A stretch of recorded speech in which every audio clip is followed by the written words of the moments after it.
வீட்டின் ஓட்டைக்குள் சிக்கிக் கொண்ட திருடர்.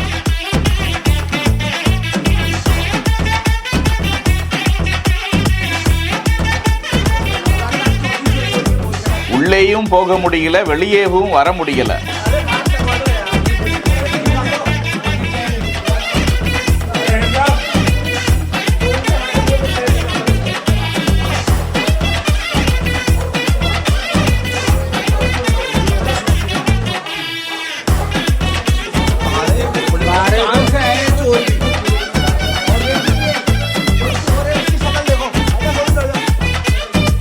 ராஜஸ்தான் மாநிலம் கோட்டா பகுதியில்தான் இந்த சம்பவம் அரங்கேறி இருக்கிறது. வீட்டை பூட்டிவிட்டு வீட்டில் இருந்தவர்கள் வெளியே சென்றுவிட்டு வந்து பார்த்தபோது அந்த வீட்டின் பக்கவாட்டில் இருக்கக்கூடிய எக்ஸாஸ்ட் ஃபேனுக்காக துளை இருக்கும் நிலையில் அந்த ஃபேனை கழற்றிவிட்டு அந்த துளை வழியாக வீட்டிற்குள் செல்ல முற்பட்டு இருக்கிறார் அந்த திருடர். ஆனால் துரதிருஷ்டவசம் அவரால் உள்ளே செல்ல முடியவில்லை, வெளியேவும் வர முடியவில்லை. வெகு நேரமாக கஷ்டப்பட்டு முண்டி முனகி வெளியே வர பார்த்தும் அவரால் முடியவில்லை. யாராவது காப்பாத்துவாங்க என்ற நம்பிக்கையில் அந்த துளையிலேயே அவர் தொங்கிக் கொண்டிருக்கிறார். ஒரு வழியாக அந்த வீட்டினர் வந்து அக்கம் பக்கத்தினர் உதவியோடு அந்த திருடரை பத்திரமாக மீட்டு இருக்கிறார்கள். காவல்துறையினருக்கு தகவல் தெரிவிக்கப்பட அந்த நபரை மீட்டு சென்று உரிய முறையில் விசாரித்து வருகிறார்கள். செய்திகளை உடனுக்குடன் தெரிந்து கொள்ள பிஹைண்ட் வுட்ஸ் நியூஸ் வாட்ஸ்அப் சேனலுடன் இணைந்திருங்கள். செய்திகளை வழங்கியோர் Lexco holidays, MCR pure cotton club, doctor Srivarma wellness.